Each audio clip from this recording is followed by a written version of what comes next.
श्री गणेशाय नमः। श्रीमात्से महापुराणे पौनविंशतिशततमोऽध्याय। मनुरुवाच राज्यरक्षारहस्यानि यानि दुर्गे निध्यापयेत् कारयेद्वा मही भर्ता ब्रूहि तत्त्वानि तानि मे।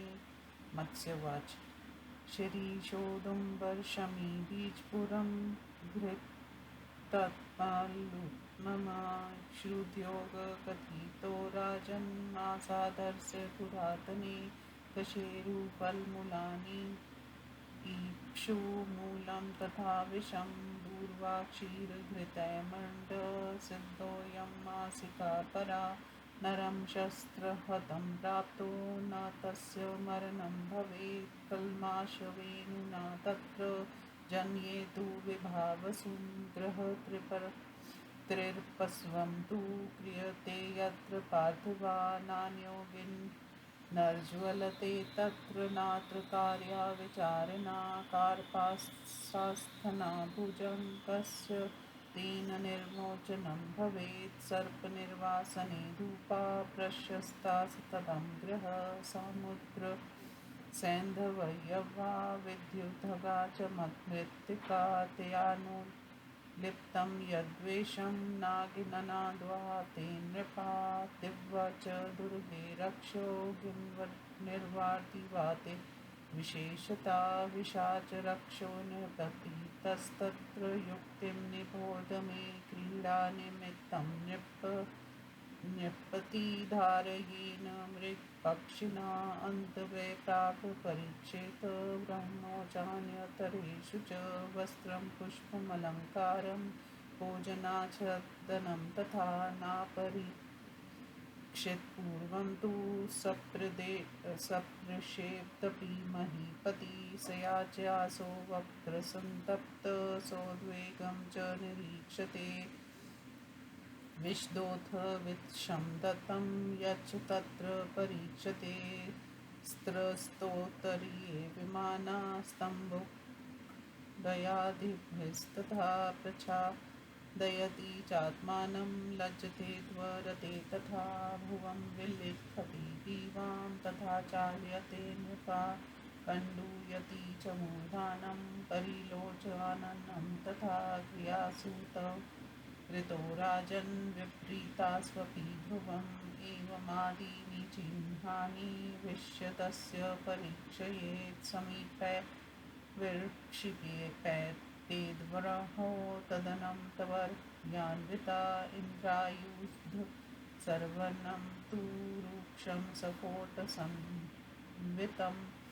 एकावर्तं तु दुर्गन्धी भृशं चटचटायते तदूमसेवा न जन्नतो शिरोरोगक्ष जायते सवीक्षेणे नीलयन्त्रेण च पार्थिवमक्षिका नीलीनाक्ष विबध्यन्ते संस्पृष्टे सविशे तथा विरजति चकोरस्य दृष्टि पार्थिवस्तत्मा विकृतिं च स्वरो याति कोकिलस्य तथा नृपगति सखलति हंसस्य भृगराजक्ष कूजति क्रौञ्चो मन्मथाभ्ययति त्रेकवाकुविरोति च विक्रोशति शुक्रो राजन् सारिका वमते तथा चामीकरो यन्तो याति मृत्युं कारण्डवस्तथा मिहते वानरो राजन् गलायते जीवका हृष्टरोमा भवेत् प्रभृपृषच्चैव रोदिति हर्षमायाति च शिखी विशंसदर्शना नृप अनं च सविषं राजं क्षीरेण च विभत्यते तथा भवति निःश्रावयं पक्षपक्यूषितोपमम् व्यापनरसगन्धं च चन्द्रिकाभिस्तथा युतं व्यञ्जनानातु शुक्रत्वं द्रवाना बुधो द्रव ससेन्धवाना द्रवैयाना जायते फेनमालिता शस्ययारचिक्षतामना स्याल् नीला च यशस्तथा कोकिलाभा च मध्यस्य तो यस्य च नृपोत्तमा धान्यामलस्य तथा कृष्णा कपिला कौरवस्य च मधुश्यामा च तक्रस्य नीला पीता तथैव च घृतस्योदक संकाशा कपोताभा च मस्तुना हरिता माक्षी कस्यापि तैलस्य च तथारुणा फलानापयपकानामापाकं क्षिप्रं प्रजायते प्रकोपशैव पक्वानामलयानामलानता तथा मृदुता कठिनाना स्याना मृदूना च विपर्यया सूक्ष्मानारूपदलनं तथा चैवातिरङ्गता श्याममण्डलता चैव वस्त्राणा वै तथैव च लोहाना च मणिना च मलिपङ्गोपधिक्तता अनुलेपनगन्धाना मालयाना च निपोतमा विगन्धता च विज्ञेया वर्णानामलान्तता तथा पीतावभासता गेया तथा राजञ्जलस्य तु दन्ता औष्ठोत्वचा श्यामास्तनूस्तवास्तथैव च एवमादीनि चिह्नानि वेज्ञयानि नृपोत्तम तस्माद् राजा सदा तिष्ठेन्मणिमन्त्रोषधाद्गते उक्ते रक्षितो राजा प्रमादपरिवर्जका प्रजातरो मूलमिहावनिष्रत्स्तद्रक्षणाद् राष्ट्रमुपैति वृद्धिमा तस्मात् प्रयत्नेन नृपस्य रक्षा सर्वेण कार्या रविवंशं चन्द्र इति श्रीमत्स्य महापुराणे राजधर्मे राजरक्षा नामे द्विशतमोऽध्याय। हिंदी अनुवाद। मनु ने पूछा, भगवान राजा को राज्य की रक्षा के लिए जिन रहस्यपूर्ण साधनों को दुर्ग में संग्रहित या प्रस्तुत करना चाहिए उन तत्वों का मुझसे वर्णन कीजिए। मत्स्य भगवान ने कहा, राजन शिरीष, गुलर, शमी और बिजौरा इनको घृत में परिलुप्त कर 15 दिनों बाद सेवन करे। प्राचीन लोग इस श्रुद्योग कहते हैं। कशेरु के मूल भाग तथा फल ईर्क के मूल भाग और विश्व को दब दूध और घी के साथ सिद्ध करने से बना हुआ पदार्थ मंड कहलाता है। 1 मास बाद इसका सेवन करना चाहिए।